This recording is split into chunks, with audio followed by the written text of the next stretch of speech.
Hello everyone, Assalamu Walaikum. How are you all? I hope you are well. Welcome back to my channel in this new video. Today's video, how to remove all text box in Microsoft Excel. So let's start. At first open your Excel document file.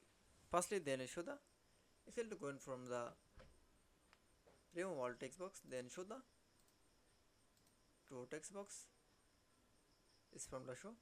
This text box is from the all remove.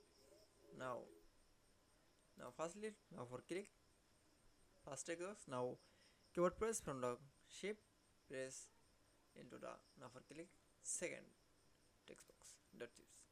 Now keyboard press from the backspace. That's it. Then again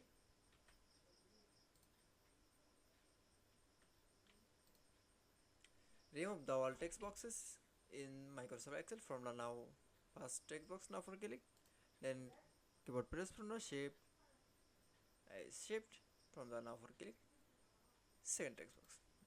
That's it. Now keyboard press from the backspace. That's remove the text boxes in Microsoft Excel. I hope you enjoyed the video. Please like, comment, share and subscribe my channel. Thanks for watching my video.